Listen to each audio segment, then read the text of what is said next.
So hello everyone, आज हम लेने वाले एफआई का जो हमारा फाउंडेशन कोर्स 2 का जो यूनिट 2 है ह्यूमन राइट्स, उसका आज लेक्चर नंबर 6 लेने वाले, जिसका आज का जो हमारा टॉपिक है वो है universal declaration of human rights के जो 30 आर्टिकल्स है, आर्टिकल 1 से लेकर जो टोटल 30 आर्टिकल्स है उनको आज हम लोग देखने वाले। तो हम लोग फाउंडेशन कोर्स का सेमेस्टर 2 पढ़ रहे हैं। तो देखो, बेसिकली हमने अपने पिछले लेक्चर के अंदर ये समझा था कि universal declaration of human rights हमारा बेसिकली होता क्या है, जो यूडीएचआर है वो क्या है, कैसे यूएन ने इसको बनाया था, जनरल असेंबली में ये कब बना था, किसने किस बेसिकली इसका मेन इंपॉर्टेंट पर्सन कौन थे इसके अंदर, वो सारी चीज़ें हमने जाना था पिछले लेक्चर के अंदर। एंड कि यूडीएचआर का जो प्रियम्बल है वो हमें क्या बताता है। ठीक है, अब आज बेसिकली हम इसके मेन जो हमारे आर्टिकल्स है 30 आर्टिकल्स उनको देखने वाले कि ये जो यूडीएचआर के जो आर्टिकल्स है वो आपको कौन से हक देते हैं, राइट देते हैं एज अ ह्यूमन बीइंग, कि अगर आप एक इंसान होते हो तो आपको ये सारे अधिकार मिलने चाहिए। ठीक है, ये सारे फ्रीडम्स आपको होने चाहिए। तो ये बेसिकली यूडीएचआर जो है, universal declaration of human rights, ये आपको इन आर्टिकल्स की मदद से आपको वो राइट्स और आपके जो अधिकार है, फ्रीडम जो है वो देता है। ठीक है, तो एक एक करके सारे जितने भी राइट्स और फ्रीडम्स है उनको देखते हैं। तो देखो, आर्टिकल नंबर 1 जो है हमारा, आर्टिकल 1 वो क्या कहता है। तो देखो, आज बेसिकली इसको पॉइंट्स पढ़ेंगे तो आपको अच्छे से समझ आएगा। आर्टिकल 1 देखो क्या कहता है कि all human beings are born free and equal in dignity and right, they are endowed with reason and conscience with and should act toward one another in a spirit of brotherhood. मतलब क्या है, देखो कि जितने भी लोग जब पैदा होते हैं, ठीक है, आप मैं कोई भी, अगर मान लो 2 बच्चे हैं पैदा हुए एक साथ में, तो जब 2 बच्चे पैदा होते हैं तो दोनों एक जैसे होते हैं। ठीक है, दोनों के अंदर सारी खूबियाँ एक जैसी होती है, दोनों एक ही सम्मान, मतलब जैसे मान लो 2 बच्चे पैदा हुए तो दोनों एक ही जैसा देखा जाता है कि 2 बच्चे पैदा हुए तो दोनों को एक ही रहता है ना, इज्जत से देखा जाता है। ये भी छोटा सा बच्चा है, ये भी एक छोटा सा बच्चा है। ठीक है, तो इसलिए हमें कभी भी किसी के साथ इक्वल मतलब भेदभाव नहीं करना है। ठीक है, हमको सबको मतलब बेसिकली इक्वल मान के चलना है, किसी के साथ भी हमें भेदभाव नहीं करना है, सबके साथ भाईचारे के साथ ब्रदरहुड की तरह रहना है। तो यही हमारा आर्टिकल 1 कहता है कि हमको इक्वालिटी दिखानी है सबके प्रति, किसी के साथ भी भेदभाव नहीं करना है।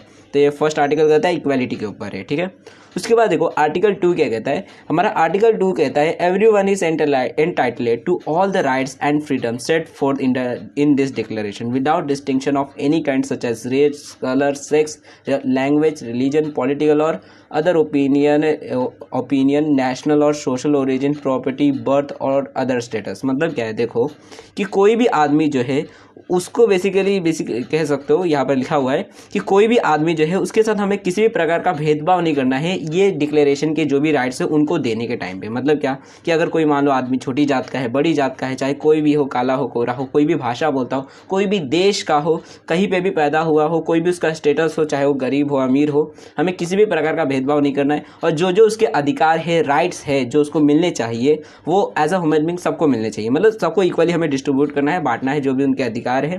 ये आर्टिकल 2 कहता है। बेसिकली इसका मेन मोटिव ये है आर्टिकल 2 का कि हमको भेदभाव नहीं करना है, डिस्क्रिमिनेशन, भेदभाव किसी के साथ भी नहीं करना है। ठीक है, किसी भी चीज़ के ऊपर, चाहे वो जाति के ऊपर, धर्म के ऊपर हो, किसी चीज़ के ऊपर ही हो। ठीक है, उसके देखो आगे भी और कुछ लिखा है कि furthermore no distinction shall be made on the basis of political jurisdiction और international status of the country और territory to which a person belongs, whether it is independent trust, non self governing और under any other limitation of सॉर्गनिटी।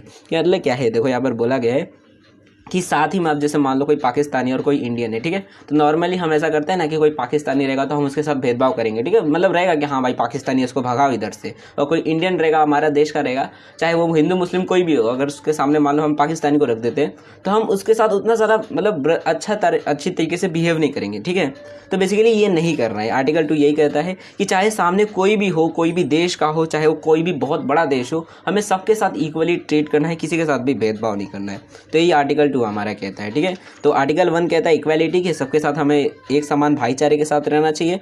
और article 2 कहता है कि हमें किसी के साथ भी भेदभाव नहीं करना है। ठीक है, उसके बाद देखो अब आर्टिकल 3 क्या कहता है कि everyone has the right to live life, liberty and security of the person. यानी क्या कि देखो आर्टिकल 3 कहता है कि आपके पास लाइफ की, लिबर्टी और सिक्योरिटी की बेसिकली हक है आपके पास। ठीक है, अब इसका मतलब क्या होता है, तो देखो लाइफ की राइट मतलब क्या कि आपके पास अपनी ज़िंदगी को जीने का हक है। ठीक है, अब मान लो जैसे अगर आपके सामने मान लो आप रास्ते से जा रहे थे और कोई गाड़ी वाला बहुत ज़्यादा आपके ऊपर धुआं करके चलेगा, मान लो उसका साइलेंसर खराब है जिसकी वजह से बहुत ज़्यादा धुआं निकल रहा है। ठीक है, तो ऐसे टाइम पर पुलिस वाला जो रहेगा उसकी गाड़ी को पकड़ लेगा, पकड़ के उसको मतलब रख लेगा गाड़ी को। क्यों? क्योंकि उसके धुएं की वजह से आपकी ज़िंदगी को मतलब बेसिकली एक टाइप से खतरा हो रहा है। ठीक है, आपकी हेल्थ को प्रॉब्लम हो रही है, जिसकी वजह से हो सकता है आपकी लाइफ खतरे खतरे में हो जाए। तो बेसिकली यही हमारा आर्टिकल 3 कहता है कि आपकी लाइफ जो है उसका आपके पास हक है कि आपको एक अच्छी ज़िंदगी जीने का मिले, कोई आपकी ज़िंदगी को छीन नहीं सकता, यानी आपका कोई मर्डर नहीं कर सकता, ठीक है। यहाँ तक कि आप खुद का भी मर्डर नहीं कर सकते, अपनी ज़िंदगी को छीन नहीं सकते किसी से भी, ठीक है। तो बेसिकली ये आपके पास ये लाइफ का जीने का हक है कि आपको जीने का हक रहेगा। लिबर्टी मतलब आपके पास आज़ादी रहेगी, चाहे घूमने फिरने की आज़ादी, कि आप घूमना फिरना चाहते हो, विदेश में जाना चाहते हो घूमने के लिए, या फिर आपको अपनी प्राइवेसी, वो सारी चीज़ों की आज़ादी रहेगी, लिबर्टी, ठीक है। लिबर्टी का मतलब फ्रीडम होता है कि आपके पास फ्रीडम का भी हक है।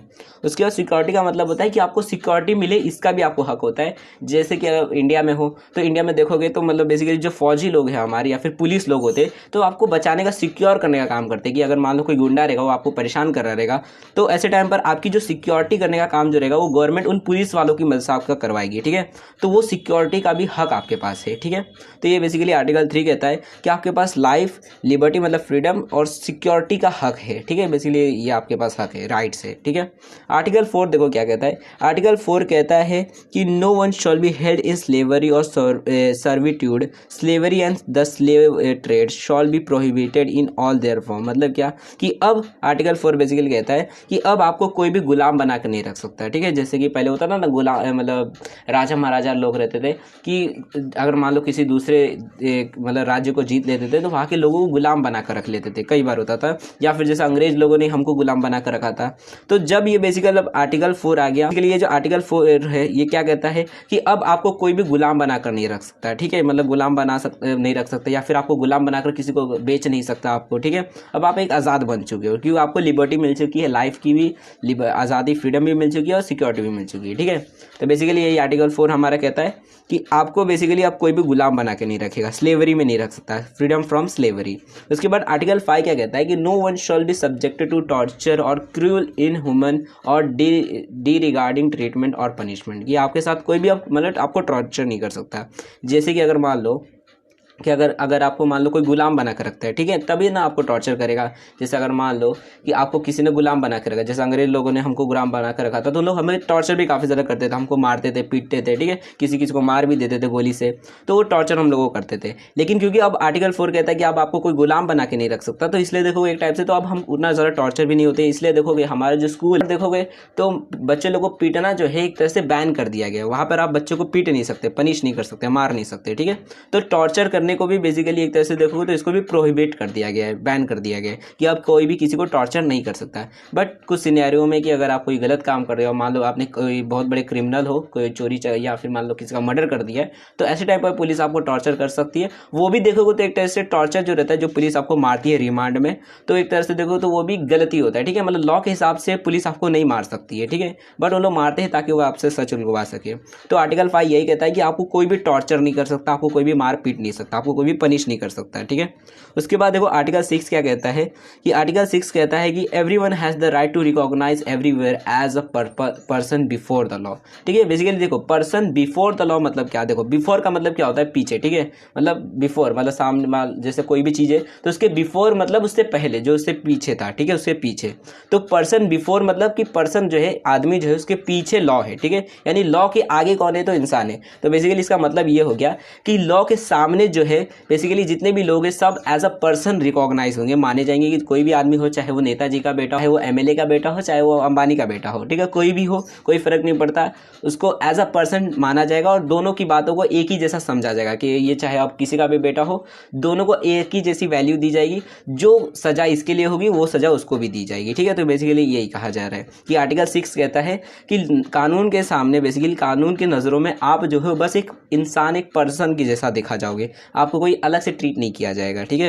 ये आर्टिकल 6 कहता है। उसके बाद देखो आर्टिकल 7 क्या कहता है कि all are equal before the law. Before the law basically वही, बिफोर मतलब इक्वल, बिफोर द लॉ यानी इक्वल के सामने, इक्वल के पीछे लॉ है, यानी लॉ के सामने जो है इक्वल है सब लोग, ठीक है। मतलब इसका अपोजिट देखोगे कि इक्वल के पीछे कौन है, तो लॉ है, ठीक है। इक्वल बिफोर द लॉ यानी इक्वल के बिफोर, पीछे लॉ है, यानी लॉ के आगे कौन हो गया, तो इक्वल हो गया। मतलब लॉ के आगे सब समान है, ठीक है, इक्वालिटी। कि बेसिकली ये इक्वल बिफोर द लॉ का मतलब होता है कि लॉ के सामने जो है सब के सब इक्वल है, चाहे वो राजा हो, चाहे वो किधर भिखारी हो, कोई भी हो, सबके साथ मतलब सबके सब इक्वल होते हैं, सबके लिए एक सजा होगी, ठीक है। तो आर्टिकल 7 हमें यही बोलता है कि all are equal before the law and are entitled without any discrimination to equal protection of the law. मतलब क्या कि देखो यहाँ पर ये कहा जा रहा है, आर्टिकल 7 कहता है कि बेसिकली देखो कि कानून के सामने जो है वो सब के सब इक्वल है, चाहे वो कोई भी हो, किसी के साथ भी भेदभाव होगा तो बेसिकली जो लॉ है उनका प्रोटेक्शन करेगा, ठीक है। और उनकी जो भी मतलब उनकी लॉ जो है, जो भी सज़ा होगी, जो सामने उसके साथ कर रहा है गलत तो उसको सज़ा देगा, ठीक है। तो मतलब सबको इक्वली ट्रीट किया जाएगा लॉ के सामने, ठीक है।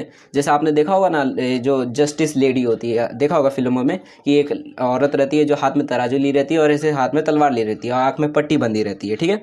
तो वही इक्वालिटी बिफोर द लॉ के बेसिकली वैसा ही रहता है कि मतलब कानून के आंखों पे पर्दा लगा हुआ है, मतलब कानून के आंखों पे पट्टी बंधी हुई है, और जो भी गलती करेगा कानून ये नहीं देखेगा कि सामने कौन है, चाहे राजा है, महाराजा है या फिर भिखारी है, जिसने गलती की है हाथ में तलवार है, काट दो गला, मतलब सजा दे दो उसको। तो बेसिकली यही इक्वल बिफोर द लॉ कि मतलब कानून के सामने सब इक्वल है। तो आर्टिकल 7 यही कहता है कि बेसिकली कानून के समीप सब समान है।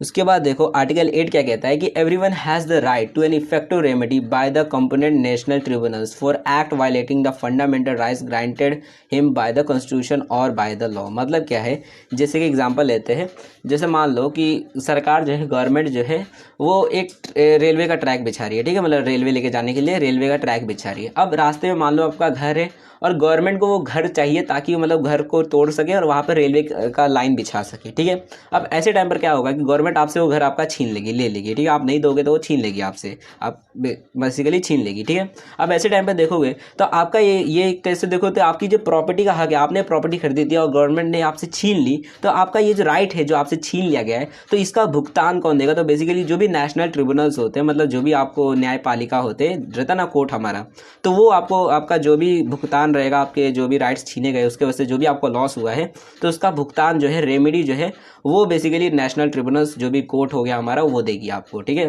तो बेसिकली ये आपका आर्टिकल 8 जो है बेसिकली ये आपको ये राइट देता है कि आपको एक इफेक्टिव जो भी आपका लॉस हुआ उसका भुगतान मिलना चाहिए, ठीक है। आपका अगर फंडामेंटल राइट्स छीना गया है, जो भी आपको कॉन्स्टिट्यूशन आपको देता है वो, ठीक है, तो आपको मतलब बेसिकली रेमेडी मतलब होता है कि भुगतान मिलना चाहिए, ओके, ये भी आपका हक है। उसके बाद देखो आर्टिकल 9 क्या कहता है कि no one shall be subjected to arbitrary arrest, detention और एक्साइल, ठीक है। देखो आर्बिटरी अरेस्ट और डिटेंशन का मतलब क्या होता है, इसको जब हम कॉन्स्टिट्यूशन के आर्टिकल्स पढ़ेंगे ना तब उसमें ज़्यादा आपको अच्छे से समझेगा। अभी इतना समझ लो कि आर्बिटरी अरेस्ट का मतलब होता है वो अरेस्ट जिसमें आपने कोई क्राइम नहीं किया है, ठीक है, आपने कोई जुर्म नहीं किया, कुछ नहीं किया है, लेकिन इस बुना पर आपको जेल में लेकर जाया जा रहा है कि हमको शक है आप कुछ कर सकते हो आगे कुछ, ठीक है, इसलिए हम आपको जेल में डाल दे रहे हैं। या फिर होता है ना नज़रबंद कर देते हैं, जैसे कि कश्मीर में जब 370 हटा रहे थे तो वहाँ पर जितने भी नेता थे, वहाँ के जितने भी कश्मीर के नेता थे, उन सबको घर में नज़रबंद कर दिया गया था, घर से बाहर नहीं निकलने दे रहे थे, ठीक है, उसको डिटेंशन बोलते। और आर्बिट्री अरेस्ट मतलब कि आपने कोई भी क्राइम नहीं किया और आपको बेसिकली जेल में लेके चले जा रहे हैं, ठीक है, तो इसको बेसिकली बोलते हैं। तो एक तरह से देखो तो गलत है ना, आपने कोई भी क्राइम नहीं किया, कुछ नहीं किया और आपको जेल में डाल दिया जा रहा है। और बेसिकली ये अंग्रेज लोग के टाइम पे ज़्यादा होता था कि उन लोग किसी को भी अरेस्ट कर देते थे, जो भी अगर मान लो अंग्रेजों के खिलाफ बोलता था तो उसको आर्बिट्री अरेस्ट कर देते थे, जेल में डाल देते थे, या फिर काले पानी की सजा दे देते थे, मतलब डायरेक्टली जेल में डाल देते थे उन लोग, कोई भी बिना क्राइम के ही। तो ये भी अब बेसिकली प्रोहिबिट, इसको भी बैन कर दिया कि अब कोई ऐसा नहीं करेगा, किसी को भी बिना किसी क्राइम के जेल में नहीं डालेगा या फिर डिटेंशन नहीं करेगा, नज़रबंद नहीं करेगा, ठीक है। आर्टिकल 9 आपको ये बोलता है, मतलब आपको ये आज़ादी देता है कि अब आपको ऐसा कोई भी नहीं करेगा, बिना किसी क्राइम के आपको जेल में नहीं डालेगा, ठीक है। उसके बाद देखो नेक्स्ट क्या है, आर्टिकल 10 क्या कहता है कि everyone is entitled in full equality to a fair and public hearing by an independent and impartial tribunal in the determination of his right and obligation and of any criminal charges against him. यानी क्या कि अगर मान लो दो लोगों का case चल रहा है, ठीक है, मान लो किसी ने कुछ क्राइम कर दिया है जिसके वजह से उन दोनों के ऊपर अभी कोर्ट में केस चल रहा है, ठीक है। तो बेसिकली यहाँ पर कहा जा रहा है, आर्टिकल 10 जो है आपको ये हक देता है, राइट देता है कि आपके पास फेयर पब्लिक हियरिंग का राइट है। मतलब क्या कि अगर मान लो दो लोगों का केस चल रहा है तो ऐसे टाइम पर हो क्या रहा है कि अगर मान लो जो जज है वो सिर्फ एक आदमी का सुनेगा, मान लो सामने वाला जो है वो अपनी दलीलें दे रहा है कि सर देखो मेरे पास ये सारी सबूत है, मैंने कोई क्राइम नहीं किया, इसी ने सारा क्राइम किया है, ठीक है, अब वो सारी चीज़ें चल रही है। तो ऐसे टाइम पर आपका ये हक बनता है कि आप भी उतना ही अपना जो भी आपका हो सके इन्फॉर्मेशन, आप जितना अपनी दलीलें हैं वो दो, ताकि एक फेयर पब्लिक हियरिंग हो सके कि दोनों तरीके से, मतलब दोनों तरफ से दलीलें ली जाए और जो भी फिर जजमेंट रहेगी वो दी जाए, ठीक है। तो बेसिकली यहाँ पर आर्टिकल 10 जो है आपको ये हक देता है कि आपको भी हक मिले, आप अपना जो भी बात है बोलना चाहो वो बोल सको पब्लिक हियरिंग में, ठीक है। अगर मान लो आपका कोई क्राइम हो गया है और जज साहब जो है वो दोनों की बातों को सुन रहे हैं, तो बेसिकली वही फेयर पब्लिक हियरिंग हियरिंग का मतलब होता है कि जब हम को जो जज होता है जब दोनों की बातों को सुन रहा रहता है, दोनों की दलीलों को सुन रहा रहता है और तब कोई डिसीजन लेता है तो उसको फेयर पब्लिक हियरिंग बोला जाता है। ठीक है, तो आपका यह हक है कि आपको फेयर पब्लिक हियरिंग मिले, आपकी भी बातों को, आपकी भी दलीलों को सुना जाए। नहीं तो पता चला जज जो है सिर्फ एक आदमी का सुन रहा है, दूसरे का सुन ही नहीं रहा है। ठीक है, तो उसको बोलने ही नहीं दिया जा रहा है। ओके, तो आर्टिकल 10 कहता है कि आपको पब्लिक हियरिंग का। उसके बाद देखो आर्टिकल 11 क्या कहता है कि आर्टिकल 11 बेसिकली इसके अंदर दो क्लॉजेज है, मतलब दो चीज़ें इसमें बताई गई है। ठीक है, आर्टिकल 11 के अंदर सबसे पहला बताया गया है क्या कि देखो everyone charged with a penal offences has the right to be presumed innocent until provided guilty according to law in a public trial at which he has had all the guarantee necessary for his defence. मतलब क्या है देखो कि article 11 का first clause जो है वो क्या कहता है कि देखो जितने भी लोग हैं, मतलब अगर मान लो आपने कोई क्राइम कर दिया, ठीक है, आपके ऊपर किसी ने एफआईआर कर दी है और आपको अब जेल जाना पड़ रहा है। ठीक है, बेसिकली आपके ऊपर किसी ने एफआईआर कर दिया, आपको जेल में डाल दिया गया है। तो बेसिकली आपने सुना होगा ना डायलॉग कि जब तक आपका कोई क्राइम जो है वो प्रूफ नहीं हो जाता कि आपने वो क्राइम किया, तब तक आपको एक निर्दोषी माना जाता है। तो वही यहाँ पर आर्टिकल 11 में बताया गया है कि जब तक आपका जो भी पेनल ऑफेंस है, मतलब आपने जो भी क्राइम किया, जब तक वो साबित नहीं हो जाता, कोर्ट बोल नहीं देता कि हाँ इसने ये क्राइम किया है और यही दोषी है, तब तक आपको निर्दोष माना जाएगा, आपको बेसिकली इनोसेंट माना जाएगा। और जैसे ही आप गिल्टी प्रूव हो जाते हो, यानी गिल्टी मतलब कि आप प्रूव हो जाते हो कि आप ही ने वो क्राइम किया है, तब आपको जो भी सजा देनी रहेगी, तब आपको बोला जाएगा कि हाँ यही मतलब आदमी है जिसने ये क्राइम किया है। ठीक है, तो तब तक आप एक इनोसेंट माने जाओगे जब तक ये प्रूव नहीं हो जाता कि आप ही ने वो क्राइम किया है। और तब तक अगर ज़रूरत पड़ती है तो आपको डिफेंस भी दिया जाएगा, आपको आपके बचाव के लिए। ठीक है, मतलब क्या है जैसे कि एक कन्हैया लाल का केस था, बेसिकली आपने सुना होगा, मे भी क्या एक डायलॉग सुना होगा ना, भारत तेरे टुकड़े होंगे। मतलब बेसिकली एक आदमी था जिन्होंने ये कहा था कि मतलब भारत तेरे टुकड़े टुकड़े होंगे। तो उस टाइम पर बेसिकली उनके ऊपर ये लगा था कि जुर्म, मतलब इंजाम लगा था कि उन्होंने ये डायलॉग मारा है। ठीक है, कि भारत के ऊपर मतलब इंटीग्रिटी के ऊपर बोल दिया है, भारत के बारे में बोल दिया उल्टा सीधा। ठीक है, तो इसलिए उनको बेसिकली मतलब माना गया कि हाँ भाई इसने किया है। ठीक है, अब उसके ऊपर पब्लिक काफ़ी ज़्यादा भड़क चुकी थी कि देखो ये आदमी कितना बड़ा क्रिमिनल है, मतलब देश के बारे में ऐसा बोल रहा है कि देश के टुकड़े टुकड़े होंगे। ठीक है, तो ऐसे टाइम पर देखोगे तो जब तक प्रूफ नहीं हुआ कि हाँ उसी आदमी ने मतलब बेसिकली ये बोला है, ये डायलॉग मारा है कि भारत तेरे टुकड़े टुकड़े होंगे, तब तक उस आदमी को क्या बेसिकली गवर्नमेंट उन्होंने एक डिफेंस के लिए पुलिस मतलब उसको कमांडो दिए थे कि हाँ भाई इसको कोई मारे ना, क्योंकि देखो उसने ऐसा डायलॉग मार दिया था, पब्लिक पूरा गुस्सा हो चुकी थी, तो हो सकता है उसको कोई पीट दे, पत्थर उत्थर मार दे। तो इसलिए बेसिकली यहाँ पर हमारा आर्टिकल 11 यही कहता है कि जब तक आपका जो भी मतलब बेसिकली क्राइम है वो प्रूव नहीं हो जाता, तब तक आपको गवर्नमेंट जो है वो डिफेंस भी देगी, आपको बचा कर रखेगी। मालूम पड़ा आप कोई क्राइम ही नहीं किया हो, इनोसेंट रहे तो इसलिए आपको बेसिकली डिफेंस भी देगी अगर जरूरत पड़ती है तो। ठीक है, तो ये हमारा आर्टिकल 11 का फर्स्ट क्लॉज कहता है। सेकंड क्लॉज क्या लिखा हुआ आर्टिकल 11 में कि no one shall be held guilty of any penal offences on account of any act और omission which did not constitute a penal offence under national और international law at the time when it was committed. क्या है देखो यहाँ पर कि देखो अगर मान लो आप कोई क्राइम करते हो, ठीक है, आज के टाइम पर अगर कोई क्राइम करते हो और कहीं पे भी उसके रिलेटेड कोई लॉ नहीं बना हुआ है, ठीक है, मान लो आपने किसी की उंगली तोड़ दी, ठीक है, उंगली तोड़ दी और उससे रिलेटेड आज कोई भी नियम कानून नहीं है कि उंगली तोड़ने के ऊपर कोई भी आपको सजा नहीं मिलने वाली है। ठीक है, ऐसा कोई भी लॉ नहीं बना है कि भैया आप किसी की उंगली तोड़ दोगे तो आपको मतलब हम इतनी साल की या फिर इतने महीनों की सजा देंगे। ठीक है, तो ऐसा कोई भी लॉ नहीं, ना ही इंटरनेशनल ना ही नेशनल लॉ ऐसा कोई बना है। ठीक है, अब मालूम पड़ रहा है कुछ सालों बाद, मान लो 2-3 सालों बाद अब उंगली तोड़ने की सजा हो गई, अब उंगली तोड़ने पर 5 साल की सजा होगी, जेल होगी। ठीक है,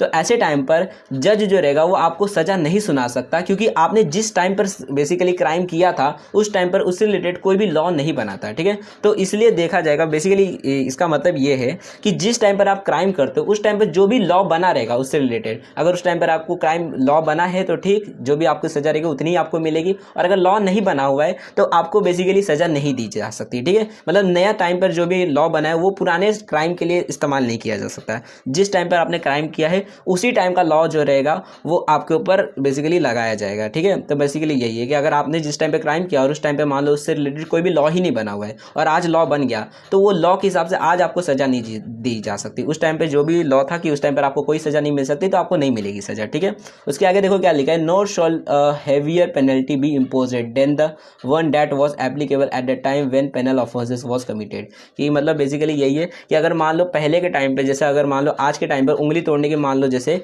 कि 1 महीने की सजा है, ठीक है, कि अगर आप उंगली तोड़ते हो तो आपको 1 महीने जेल में डाल दिया जाएगा, और कल इसकी सजा मान लो हो जाती है कि उंगली तोड़ने की मान लो कि अब 1 साल की सज़ा हो जा रही है अगले साल। अब मान लो, क्योंकि देखो कोर्ट में रहता है कि 1-2 महीना क्या मतलब कई 6-7 महीने जो रहते हैं एक ही आदमी का केस चलता रहता है, ठीक है। अब मान लो अगले साल तक आपका केस चलते गया, लड़ते गए, अब 1 साल हो गया लड़ते लड़ते। अब नया लॉ बन गया है कि उंगली तोड़ने के ऊपर जो है अब 1 महीने की सज़ा नहीं होगी, 1 साल की सज़ा होगी। तो बताओ कि अब आपको 1 साल की सज़ा होगी? तो नहीं होगी आपको सज़ा 1 साल की, कि आपने जिस टाइम पे क्राइम किया था उस टाइम पे जो भी लॉ था उसी हिसाब से आपको सज़ा दी जाएगी, ठीक है। उस टाइम पे अगर उंगली तोड़ने की 1 महीने की सज़ा दी तो आपको 1 ही महीने की सज़ा दी जाएगी, चाहे नया लॉ आपको 1 ही साल का क्यों ना हो, ठीक है। नहीं तो पता चला फांसी की सज़ा हो जाएगी, फिर तो आपको फांसी की भी सज़ा मिल जानी चाहिए, ठीक है। तो बेसिकली यही आर्टिकल 11 कहता है कि पुराना जो भी लॉ रहेगा, अगर उस टाइम पर आपने कोई क्राइम किया तो वही लॉ के हिसाब से आपको सज़ा दी जाएगी, नए लॉ के हिसाब से पुराने क्राइम के लिए आपको सज़ा नहीं दी जाएगी, ठीक है। तो आर्टिकल 11 ये कहता है। और जब तक आप कोई भी क्राइम कर दी, मतलब बेसिकली आपका क्राइम जब तक प्रूव नहीं हो जाता तब तक आपको इनोसेंट माना जाएगा। तो यही आर्टिकल 11 कहता है, ओके। उसके बाद देखो अब आर्टिकल 12 क्या कहता है। आर्टिकल 12 कहता है no one shall be subjected to arbitrary interference with his privacy, family, home, correspondence, not to attack upon his honor and reputation.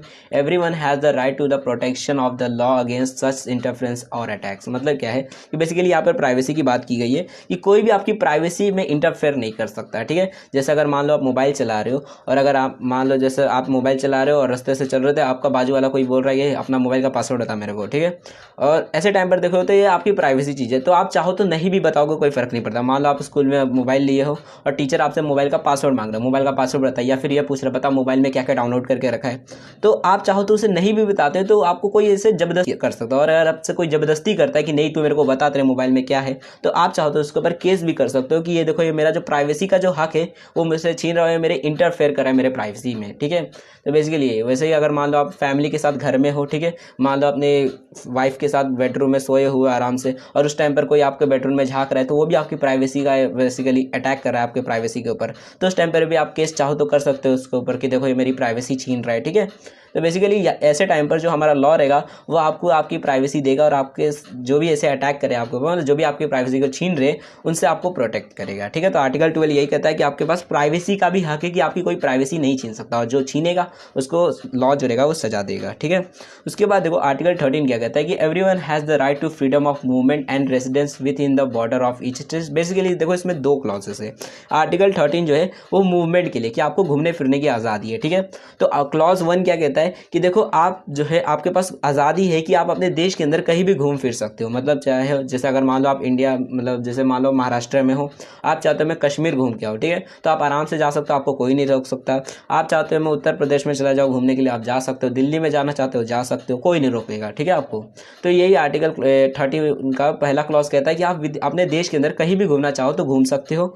और आर्टिकल 13 का सेकेंड जो क्लॉज है वो क्या कहता है कि everyone has the right to leave any country including his own and to return his country. मतलब कि आर्टिकल 13 का सेकंड क्लॉज कहता है कि आपको अपने देश के अंदर घूमने की आज़ादी तो है ही, साथ ही में आप अगर चाहो तो अपने देश से बाहर भी घूम सकते हो, यानी फॉरेन कंट्रीज में भी चाहो तो घूमने जाना चाहो तो जा सकते हो, ठीक है।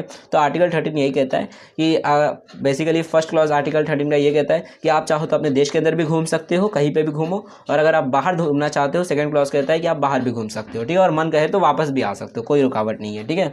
तो आर्टिकल 13 आपको घूमने फिरने की आज़ादी देता है कि आपके पास मूवमेंट करने की आज़ादी है, ठीक है। तो ये आपके पास फ्रीडम है, आर्टिकल 13 आपको देता है।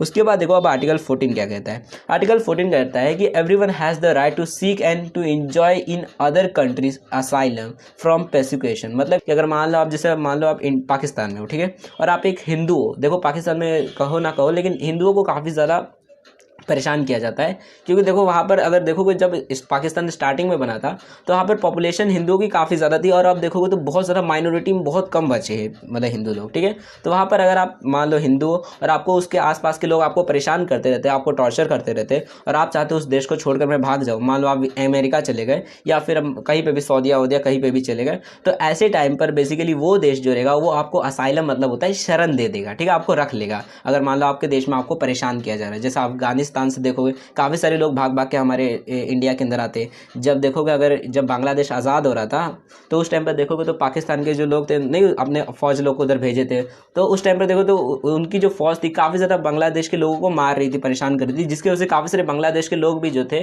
वो इंडिया के अंदर भाग भाग के आ रहे थे, ठीक है। तो इंडिया के लोगों ने उनको भी शरण दी थी। तो बेसिकली असाइलम का मतलब यही होता है कि अगर आपकी कंट्री के अंदर आपको कोई परेशान कर रहा है तो ऐसे टाइम पर आप चाहो तो दूसरे देश में भाग कर जा सकते हो और वहाँ पर शरण ले सकते हो, मतलब वहाँ पर रह सकते हो। ठीक है, तो ये आर्टिकल 14 आपको मतलब बेसिकली राइट देता है कि आपके पास ये हक है कि आप चाहो तो जा सकते हो। ठीक है, बट इसी के अंदर सेकंड क्लॉज ये भी कहता है this right may not be involved in the case of prosecution genuinely arising from non political crime और from act contrary to the purpose and principle of the United Nation. कि अगर मान लो आपके देश में आपको बेसिकली प्रोसिक्यूशन इसलिए किया जा रहा है, एक जेन्युइन प्रोसिक्यूशन है, आपने मान लो कोई सीरियस क्राइम कर दिया, किसी का मर्डर कर दिया, ठीक है, और ऐसे टाइम पर मान लो पुलिस आपको टॉर्चर करके पूछ रही है बता मारा क्यों उसको, तो ऐसे टाइम पर आप ये नहीं बोल सकते देखो मेरे को मेरे देश में टॉर्चर किया जा रहा था, परेशान किया जा इसलिए मैं देश छोड़कर दूसरे देश में जा रहा हूँ। तो ऐसे टाइम पर क्योंकि आप एक सीरियस क्राइम किए हो, नॉन पॉलिटिकल क्राइम मतलब सीरियस क्राइम कोई किया आपने, तो उसकी वजह से अगर आप बेसिकली आपको टॉर्चर किया जा रहा है और तब आप चाहते हो देश छोड़ के भागना, तब आप नहीं जा सकते, तब आपका ये हक आपसे छीन लिया जाएगा।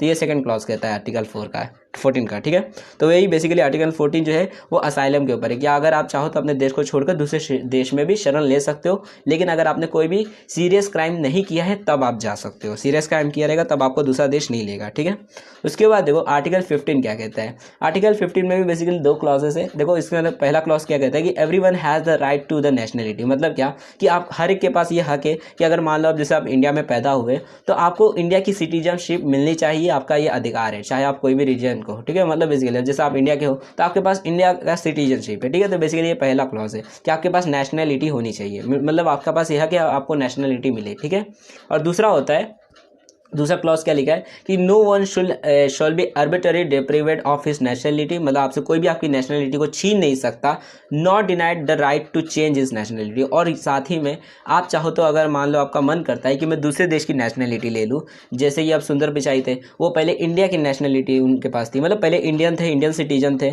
लेकिन जब वो अमेरिका में काम करने गए काफ़ी सालों तक रहे तो उन्होंने फिर अमेरिका की सिटीजनशिप ले ली। ठीक है, तो आप चाहो तो अपनी सिटीजनशिप को चेंज भी कर सकते हो। तो यही आर्टिकल 15 आपको ये हक देता है कि आपके पास नेशनलिटी का हक है और आप चाहो तो इसको बदल भी सकते हो, आपसे कोई भी आपकी नेशनलिटी छीन नहीं सकता। ठीक है, उसके बाद देखो बेसिकली आर्टिकल 16 क्या कहता है। आप देखो आर्टिकल 16 कहता है कि men and women of full age without any limitation due to race basically जाति जिसको हम बोलते हैं, नेशनलिटी कोई भी मतलब देश का हो, और religion have the right to marry and to found a family. They are entitled to equal rights as to marriage, during marriage and at his dissolution. मतलब क्या कि देखो अगर मान लो आपकी उम्र हो चुकी है, अब आप शादी करने के लिए अच्छी एज हो गई, मान लो आप लड़के हो 21 साल की उम्र हो गई, लड़की 18 साल की हो चुकी है, तो अब आपके पास शादी करने का और अपनी फैमिली बनाने का आपके पास राइट है। ठीक है, और उस राइट के अंदर क्या आता है कि आप चाहो तो किसी भी धर्म, कोई भी जाति की, कोई भी देश की लड़की के साथ शादी कर सकते हो, आपको मतलब कोई भी ऐसा रिस्ट्रिक्शन नहीं है। और ये साथ में लड़की के लिए भी है कि वो भी चाहे तो किसी भी लड़के के साथ शादी कर सकती है। ठीक है, तो दोनों को इक्वल राइट्स दिए गए हैं, शादी करते टाइम पे भी और शादी को तोड़ते टाइम पे भी। ठीक है, अगर वो चाहे दोनों तो तोड़ भी सकते हैं शादी को, डिसोल्यूशन मतलब वही डिवोर्स अपना कर सकते हैं। ठीक है, उसके बाद देखो इसी के अंदर आगे भी चीज़ें कुछ बताई गई, सेकंड क्लॉज इसका बताया गया है कि marriage should be entered into only with the free and full consent of the intending spouses. मतलब क्या कि देखो बेसिकली देखो आर्टिकल 16 का पहला क्लॉज कहता है कि जितने भी मेन एंड वुमेन है, या मतलब कि जो भी आदमी औरत है, अगर उनकी उम्र हो जाती है और वो शादी करना चाहते हैं तो किसी से भी कर सकते हैं, कोई भी धर्म जाति हो तो कोई फर्क नहीं पड़ता, कर सकते हैं। ठीक है, और दोनों को इक्वल राइट्स रहेंगे अपने लाइफ पार्टनर चुनने का। ठीक है, इसी का सेकंड क्लॉज कहता है कि जब बेसिकली वो दोनों शादी कर रहे रहेंगे तो उस टाइम पर उन दोनों की कंसेंट होनी चाहिए, मतलब दोनों एक दूसरे से राजी होने चाहिए कि हाँ भाई हम दोनों एक दूसरे से शादी करना चाहते हैं, जबरदस्ती शादी नहीं होनी चाहिए। ठीक है, तो बेसिकली इसका सेकंड क्लॉज कहता है। और थर्ड क्लॉज इसका ये कहता है आर्टिकल 16 का कि देखो जब ये अपनी शादी कर लेंगे तो ज़रूरी है देखो कि शादी होने के बाद इन लोग अपनी फैमिली बना लेंगे, एक दो बच्चे पैदा हो जाएंगे। ठीक है, तो उस टाइम पर उनकी जो फैमिली बन जाएगी तो एक तरह से देखो तो ये सोसाइटी का पार्ट बन जाएगा। तो उस टाइम पर जो स्टेट होगा, स्टेट मतलब जो गवर्नमेंट होगी, उनका ये बेसिकली कह सकते हो कर्तव्य बनता है कि उस फैमिली, वो जो सोसाइटी का जो एक हिस्सा है इस फैमिली, वो बेसिकली जो बना हुआ है अभी शादी होने के बाद, तो उसका प्रोटेक्शन करने का भी उसका बेसिकली उसका राइट रहेगा उसके पास कि मेरे को ये प्रोटेक्शन मिले सोसाइटी के अंदर। ठीक है, जैसे कि पुलिस भैया कोई इन फैमिली को परेशान ना करे। ठीक है, तो बेसिकली इसका थर्ड क्लॉज कहता है कि the family is the natural and fundamental unit of society, की मतलब सोसाइटी का एक हिस्सा होता है, and is entitled to protection by society and the state, मतलब सोसाइटी और गवर्नमेंट से सिक्योरिटी मिले तो बेसिकली ये उसका हक होता है। ठीक है, तो इसके बेसिकली आर्टिकल 16 जो है वो मैरिज के ऊपर है कि आपके पास अधिकार है कि आप खुद की मर्जी से किसी के साथ भी शादी कर सकते हो। ठीक है, उसके बाद देखो आर्टिकल 17 क्या कहता है। आर्टिकल 17 के अंदर भी दो क्लॉजेस है। देखो आर्टिकल 17 का फर्स्ट क्लॉज क्या कहता है कि everyone has the right to own property alone as well as in association with other. मतलब क्या कि आपके पास ये अधिकार है, आपके पास ये हक है कि आप चाहो तो एक प्रॉपर्टी को खरीद सकते हो, अकेले भी खरीद सकते हो कि अपने नाम पे, या फिर किसी के साथ में, मतलब रहता ना कि भैया दो लोग मिलकर एक ही प्रॉपर्टी को खरीद रहे ना, एक दो लोग नाम है प्रॉपर्टी पे, तो वैसे भी चाहो तो खरीद सकते हो। आपका ये अधिकार कोई नहीं छीन सकता है, ठीक है। मतलब आप चाहो तो खरीद सकते हो। पहले था कि कश्मीर में नहीं खरीद सकते थे, लेकिन अब वहाँ से क्यों 370 हट गया है, तो अब वहाँ पर भी आप चाहो तो प्रॉपर्टी खरीद सकते हो, कश्मीर में भी, ठीक है। और उसी में सेकंड क्लॉज क्या लिखा है कि no one shall be arbitrary deprived of his property. यानी क्या कि आपकी प्रॉपर्टी आपसे कोई भी छीन नहीं सकता जबरदस्ती, ठीक है, आपकी बिना मर्जी के, कि आपने कुछ भी नहीं किया, आपकी प्रॉपर्टी छीन लिया जा रहा है, ठीक है। तो आपका ऐसा कोई नहीं कर सकता। आपने कोई प्रॉपर्टी खरीदा तो कोई नहीं छीनेगा आपसे। तो ये आर्टिकल 17 कहता है, मतलब ये आपको प्रॉपर्टी का हक देता है कि आप प्रॉपर्टी खरीद सकते हो और आपका प्रॉपर्टी कोई नहीं छीन